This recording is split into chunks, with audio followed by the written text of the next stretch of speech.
Every year, skilled pilots face life-threatening situations for one reason: they get lost. You can master takeoffs, landings, and engine management, but if you lose track of your position, the sky becomes a hostile place. This isn't about mechanical failure, it's about a fundamental skill: navigation. Many pilots, even experienced ones, have flown miles off course, running out of fuel simply because they lost situational awareness. The problem often starts in training, where navigation is treated as secondary and technology like GPS is seen as a crutch. But what happens when GPS fails? When the screen goes dark, only your core navigation skills remain. True pilots navigate through uncertainty, using principles that have kept aviators safe for generations. Today, we'll close the gap in pilot training and build real confidence in navigation. I'll show you the professional navigation system that keeps airlines safe and brings pilots home, even in the toughest conditions. This system, built on redundancy and skill, ensures you'll never be just another lost pilot.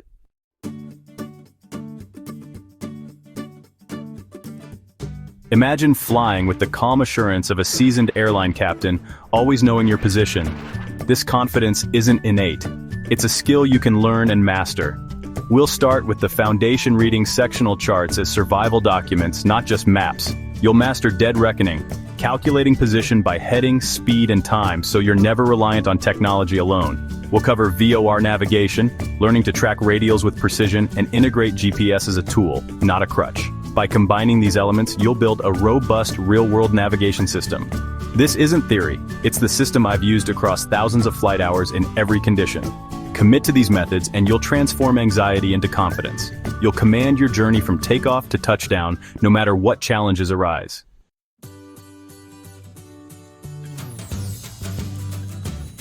A sectional chart is your survival document, packed with life-saving information most pilots overlook. Professionals scan for terrain and obstructions first. Brown contour lines and bold blue numbers reveal the land's shape and the highest obstacles. Maximum elevation figures, MEFs, show the highest point in each grid, helping you set a safe minimum altitude. Next, scan for airspace. Colored lines and shaded areas define where you can and cannot fly. Restricted and prohibited airspaces are absolute no-go zones. Always check the legend for details. Finally, identify emergency landing options for every segment of your route: airports, highways, fields, or even frozen lakes. This proactive planning turns your chart into a dynamic safety net. Before you fly, know your terrain, airspace, and emergency options. Think ahead of the airplane, never be caught off guard. Mastering the chart is about risk mitigation, not just navigation. Every symbol and number is there to keep you safe. Use the chart to build a three-dimensional mental picture of your flight. This is the first step toward true mastery.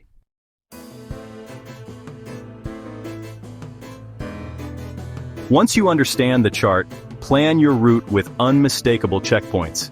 Many pilots pick features that look unique on the map, but are confusing from the air. The key is the unique combination method. Choose checkpoints where multiple distinct features intersect. For example, a town at the junction of a highway, river, and railroad is unmistakable. Describe each checkpoint in a sentence that makes it unique within 20 miles. If you can't, find a better one. This method reduces uncertainty and builds confidence. It's not about guessing, it's about confirming your position. Absence of a feature is as telling as its presence. String together these checkpoints for a reliable, resilient route. This approach lets you focus on flying safely, not searching for landmarks.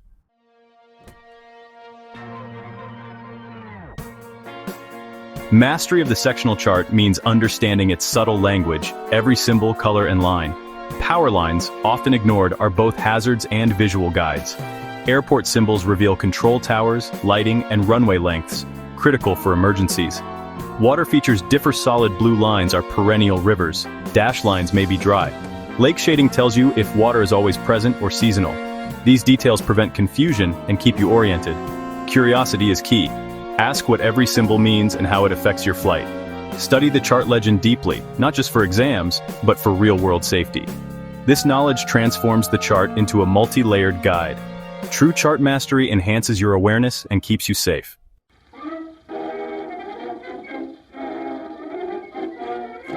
Dead reckoning is the ghost in the machine of modern aviation. Many think it's obsolete, but that's a dangerous mistake. Dead reckoning is the heartbeat of navigation, knowing where you are by knowing where you've been. When GPS fails or your phone dies, it's the skill that brings you home. It's not just a backup, it's the mental framework that makes you a better pilot. Mastering it means you're truly in command, not just following a line on a screen.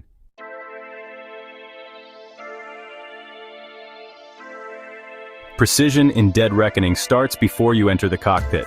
With your chart and plotter, measure your true course at the midpoint of each leg for accuracy. Use the wind triangle to find your true heading and ground speed. Calculate time and fuel, always adding a generous reserve. Mark your point of no return. Each number is a prediction, tested and refined in flight. Careful planning on the ground sets you up for success in the air. A flight plan is a living document. The real mastery of dead reckoning happens in the air, through continuous navigation and correction. You're always observing, comparing, and updating, using the world outside and your clock to refine your course. At every checkpoint, check your progress, note the time, and update your ETA. Small errors, if left uncorrected, can grow. By catching deviations early and making minor corrections, you stay in command. This is the true meaning of dead reckoning mastery.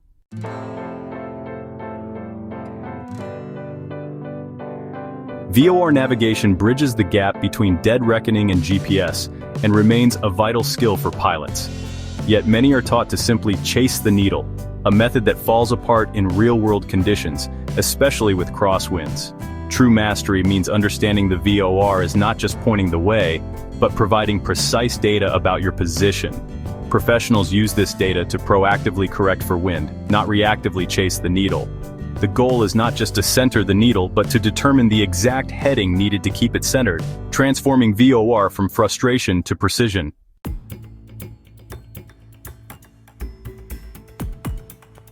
The bracketing technique is how professionals find the perfect wind correction angle and maintain a precise track along a VOR radial. Instead of guessing, you make calculated heading adjustments. If you notice the needle drifting, you turn boldly to intercept your course, often using a 30-degree angle.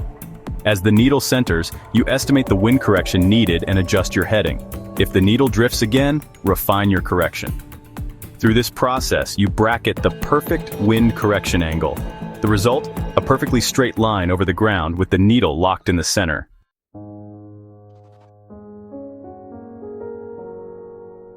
Mastering VOR navigation is only half the battle. You must trust your equipment. A VOR receiver is precise, but errors can occur.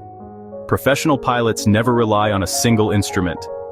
They check VOR accuracy before flight and cross-check in the air, comparing VOR with GPS, charts, and dead reckoning.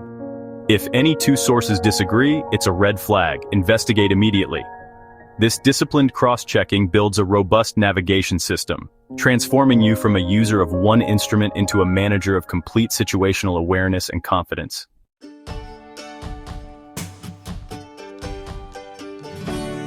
GPS has revolutionized aviation, offering precision and awareness pilots once only dreamed of. But this power brings a hidden danger: complacency. The magenta line is easy to follow, but it's not a substitute for airmanship. A professional pilot always checks key settings, magnetic variation, database currency, and RAIM before every flight. These steps aren't chores, they're essential for safety. Respect the technology, understand its limits, and use it wisely.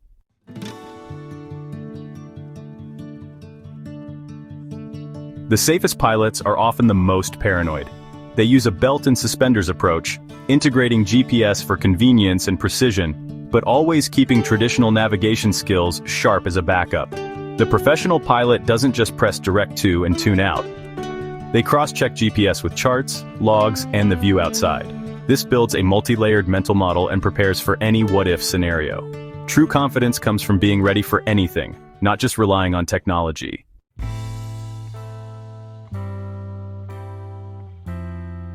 GPS failures aren't as rare as you might think. Jamming, solar flares, or simple equipment glitches can knock out your navigation in an instant. Suddenly, that magenta line vanishes, and you're on your own. This is why you practice dead reckoning and always keep situational awareness. When GPS fails, fly the airplane, use your backup plan, and trust your training. Treat GPS as a tool, not a crutch. You're the ultimate authority on your position.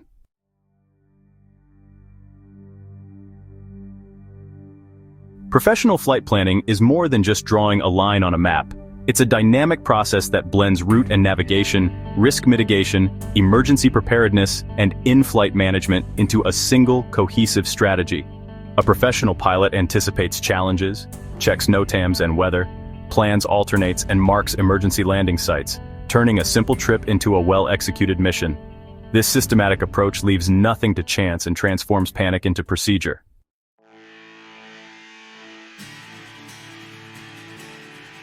A perfect flight plan is, well, pretty much useless if it just stays in your flight bag. The final pillar of professional flight planning is its active and continuous use in the cockpit.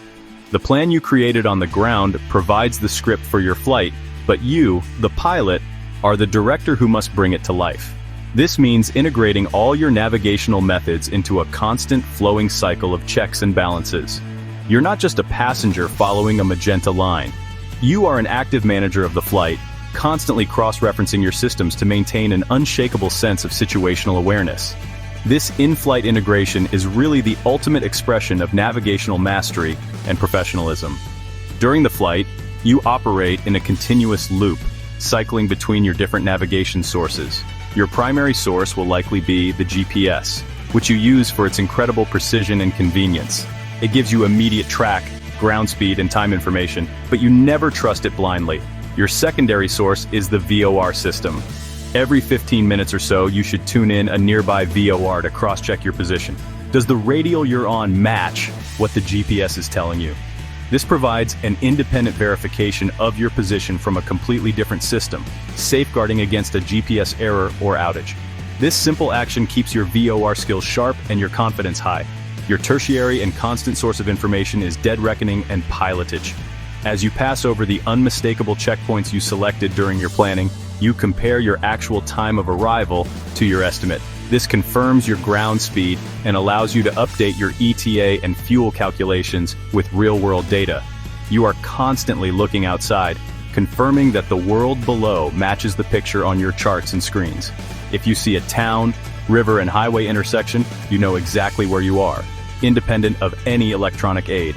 This is the bedrock of situational awareness, the skill that remains when all else fails. This dynamic in-flight cycle, GPS for precision, VOR for backup, and dead reckoning for awareness, creates a powerful redundant system. You're not just flying from point A to point B, you are actively navigating, thinking, and cross-checking every step of the way. This might seem like a lot of work at first, but with practice, it becomes an automatic and reassuring rhythm. It is the rhythm of a professional pilot, one who has moved beyond simply following instructions to a place of true command. This integrated system is what allows you to fly with the calm, unshakable confidence that comes from knowing you are always ahead of the aircraft.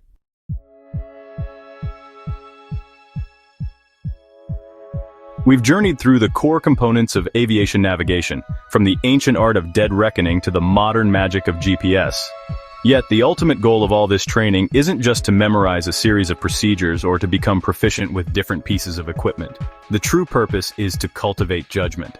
Navigation is not merely about knowing where you are. It's about developing a deep, intuitive understanding of your flight's progress, its risks, and its potential. It's this well-honed judgment that separates a technician who can follow a magenta line from a true pilot in command. Someone who can lead themselves and their passengers to safety through any circumstance, foreseen or unforeseen. The best and most respected pilots I've ever had the privilege of flying with all share this common trait. They possess a remarkable situational awareness that, honestly, seems almost like a sixth sense. They can estimate their position within a few miles using nothing more than the clock on the panel, the heading on their compass, and a mental picture of the winds. They're not showing off or performing a magic trick. They're demonstrating the profound outcome of years of dedicated practice, constantly running the numbers, checking the charts, and looking out the window. They've so deeply internalized the principles of navigation that they think and fly in a state of continuous, effortless awareness. This level of mastery is within your reach. It begins with the commitment to go beyond the minimum requirements, to treat every flight as an opportunity to practice these integrated skills. It's about building the habit of professionalism from your very first lesson. As you move forward in your aviation journey, I want to encourage you to stay curious, stay disciplined, and never stop learning. The skills you've learned about today are the foundation upon which a long and safe flying career is built. They are the tools that will give you the confidence to explore, the resilience to overcome challenges, and the wisdom to make the right decisions when it matters most. Thank you for watching carefully and investing this time in becoming a safer, more competent pilot. Your dedication to mastering this craft is what keeps our skies safe. If you found this guide valuable, please give it a like, and be sure to subscribe to the channel. We have more content coming soon, including a detailed breakdown of sample questions you'll face on your FAA written exam, designed to help you ace the test and solidify your knowledge. Fly safe, and never stop navigating.